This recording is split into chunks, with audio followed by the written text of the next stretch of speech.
यदि हमारे पास पर्याप्त भोजन और वस्त्र हैं तो हमें संतुष्ट रहना चाहिए, परंतु जो लोग धनवान बनने की लालसा रखते हैं वे प्रलोभन में पड़ जाते हैं और अनेक मूर्खतापूर्ण और हानिकारक अभिलाषाओं के जाल में फंस जाते हैं जो उन्हें विनाश और बर्बादी की ओर ले जाती है, क्योंकि धन का लोभ सब प्रकार की बुराइयों की जड़ है।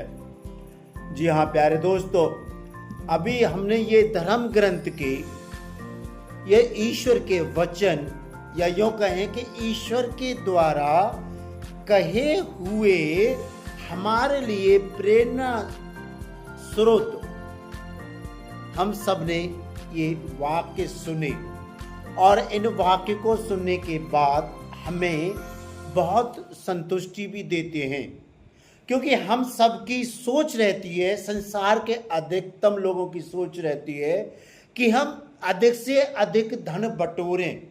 हम धन बटोरें अपने लिए, हम धन बटोरे संतान के लिए, और जितनी भी संसार की जो वैभव की जो चीज़ें हैं, जो अभिलाषाओं की चीज़ें हैं, जो शान शौकत की चीज़ें हैं, जो ग्रेट प्लेजर की चीज़ें, उनको हम अपने यहाँ ले आए, यानी अपने घर के लिए ले आए।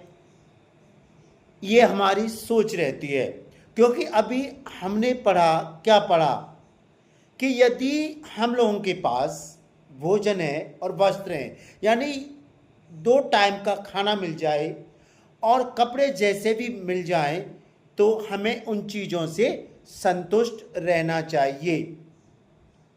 और ये भी लिखा है कि जो धन बटोरना चाहते हैं वे प्रलोभन में पड़ जाते हैं,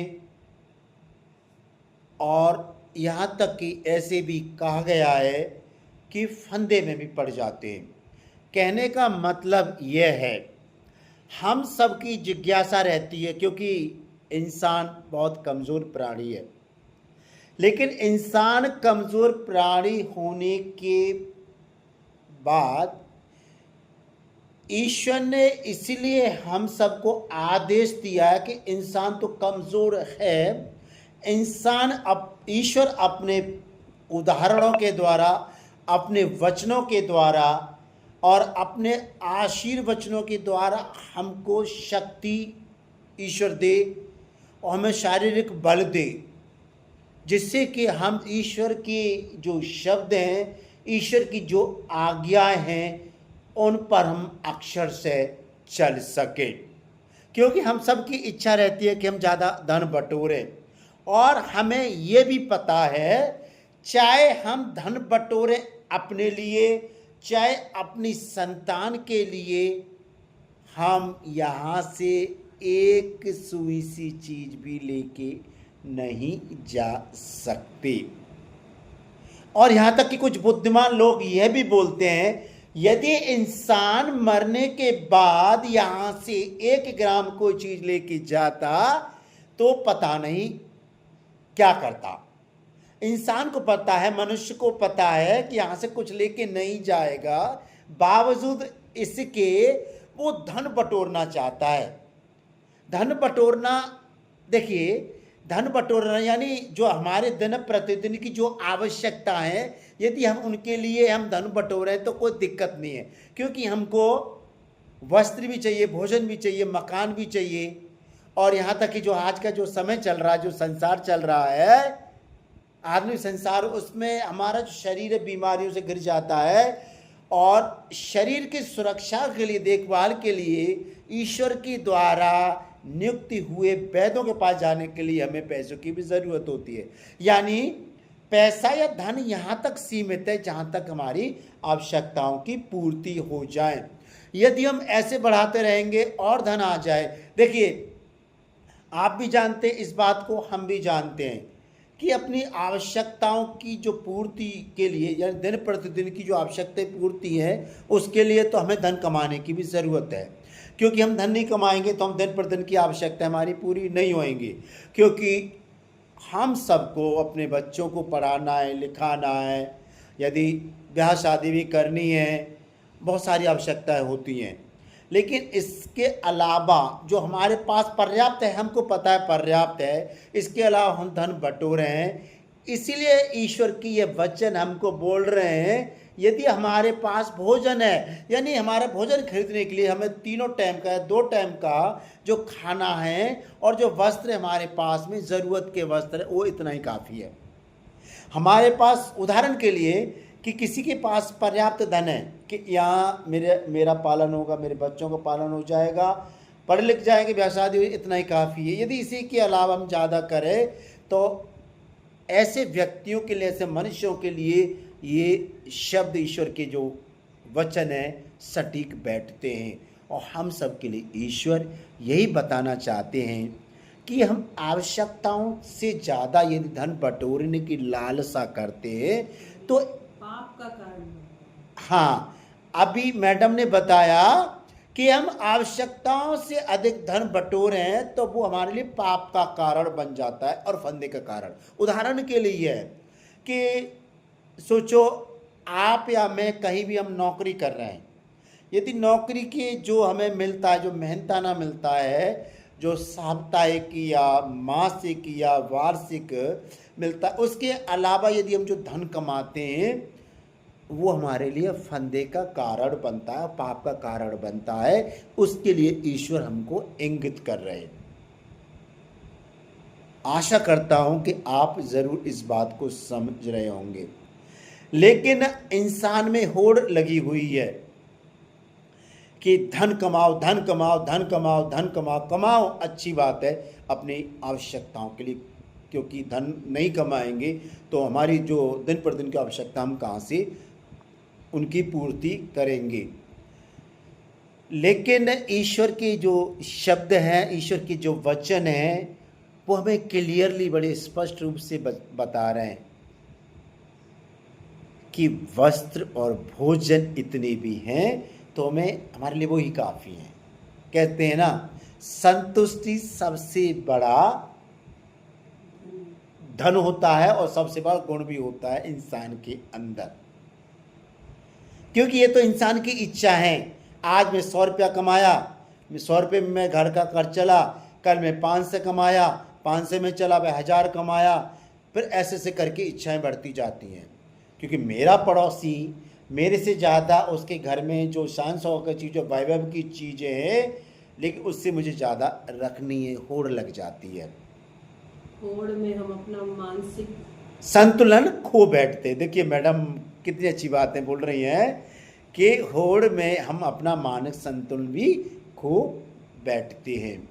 अब ये नहीं है, कहते हैं कि जीवन में ढालना और प्रवचन देना, इसमें अंतर है। सही बात है, अंतर है।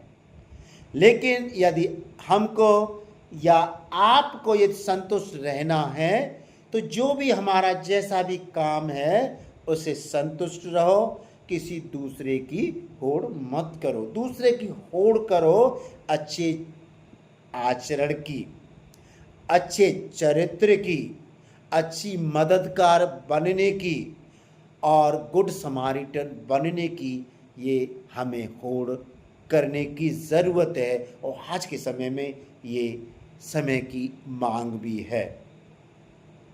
तो प्यारे दोस्तों, आशा करता हूँ ईश्वर का संक्षिप्त ये जो वचन है, जो ईश्वर का जो उद्देश्य है, ईश्वर का जो वीडियो है, ज़रूर आपको पसंद आया होगा। और कहने का मतलब ये है,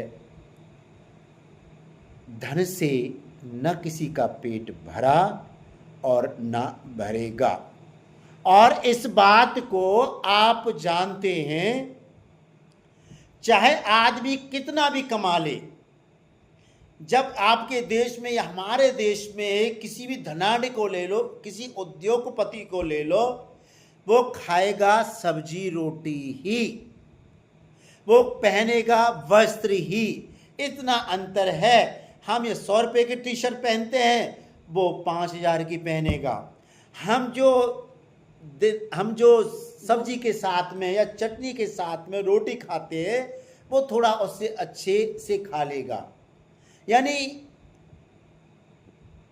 खाना खाना सब्जी के साथ, फलों के साथ में उद्देश्य पेट भरना।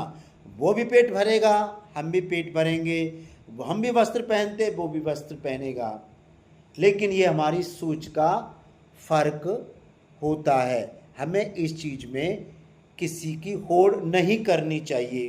होड़ करनी चाहिए, प्रतियोगिता की भावना रखनी चाहिए, लेकिन जिससे कि हमारे समाज का, हमारे परिवार का, हमारे देश का विकास हो, उसकी होड़ करनी चाहिए।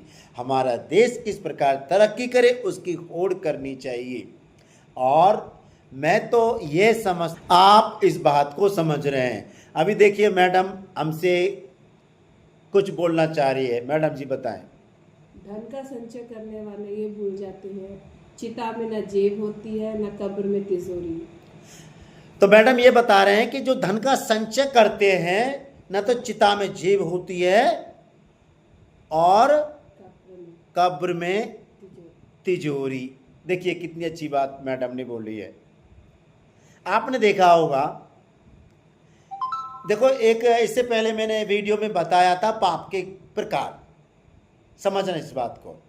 देखिए मेहनत के द्वारा धन कमाओ, पसीने के द्वारा कमाओ, क्योंकि वो ज़रूरत भी, आवश्यकता भी है, हमारी भी है। क्योंकि हम नहीं कमाएंगे, हम धन इकट्ठा नहीं करेंगे तो हमारा पालन पोषण कैसा होगा? यदि हम शादीशुदा हैं तो पत्नी की देखभाल कैसी, बच्चों की या माँ बाप की, भाई बहनों की, ठीक है, हमें घर भी बनाना है और भी करना है। लेकिन यदि हमको जो अपने शारीरिक बल के द्वारा, जो नौकरी के द्वारा जो पैसा मिलता है, उसमें कमाने में कोई परहेज नहीं। लेकिन यदि हम पैसा कमाएं किसी भी तरह से बाहिकुल करो, उसमें परेशानी होती है। देखिए लोग ब्याज का पैसा लाते हैं और लोग ब्याज पे पैसा देते हैं, समझना। उदाहरण के लिए जैसे मेरे पास 10,000 रुपये नहीं है, 10,000 की मुझे ज़रूरत है। यदि मेरे पास पैसे नहीं है तो मेरे पास कुछ सोने की चीज़ है, चांदी की चीज़ है, मैं कहीं गिरवी रखूँगा और वो मुझसे ब्याज लेगा। तो मैंने तो जो मेरे पास जो चीज़ें थी सोने या चांदी की, वो मुझे आवश्यकताओं की पूर्ति के लिए मैंने रखा, महाजन के यहाँ। मुझे शौक़ नहीं था अपनी चीज़ों को मैं वहाँ रखता। लेकिन वो व्यक्ति मुझे ब्याज लिया, वो ब्याज का पाप से पैसे कमा रहा है। क्योंकि कहा गया है ब्याज के द्वारा पैसा कमाया हुआ पाप की धन होता है। यदि आप ये सोच रहे हैं तो आज के ज़माने में सब होता है, बैंक भी ब्याज लेती हैं, ऐसी बात नहीं है। बैंक ब्याज लेती हैं, ये हर देश की सरकार का सिस्टम होता है। लेकिन यदि हम गुड समारिटन बनना चाहते हैं तो हमें ये सारी चीज़ें दरकिनार करनी पड़ेगी।